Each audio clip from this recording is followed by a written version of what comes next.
We was giving up. Once we fixed that and then we got the clicking, I felt like it was we were doing good after that. What is the process like as a defense of fixing things on the sidelines? What goes into that? What do those conversations sound like with Schumann and Kirby, all those guys? I mean, what goes into it really just depends on like what happened, but usually the coach will come up to us.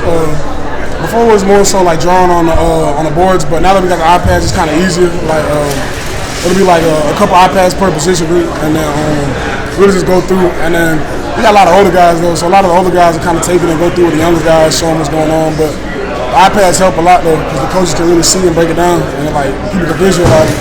As an older guy who's gone against this Tennessee offense a lot, how much were you telling guys who haven't played against as much? How much were you guys able to to contain the wide splits, the tempo, all that stuff that comes with experience against them?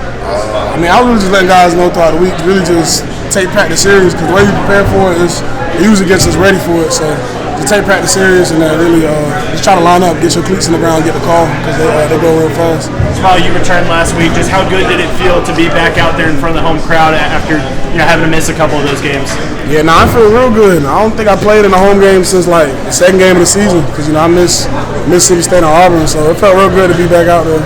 What did you feel from that home crowd tonight? Obviously, there was the blackout emphasis and all that. I mean, they were lit. They were piped in the crowd. So to see them get turned like that, we really feed off their energy. So they started getting loud. They started rocking. It was really helping us. And then they had a couple false starts, so they really played a big role.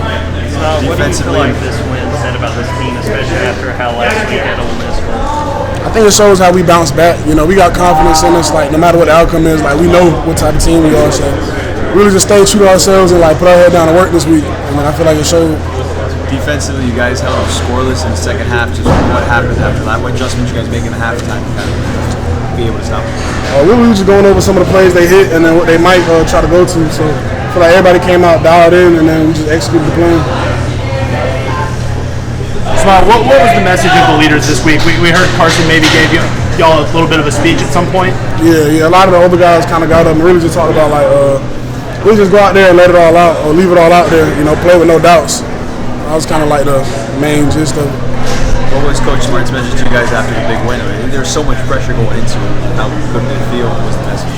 Yeah, he was proud of us, really. He was going over that, talking about some of the things he was proud of. But there was a lot of things that we kind of like left out on the table. So he was just going over that. And then, we got to get back to work next week and the week after that. So.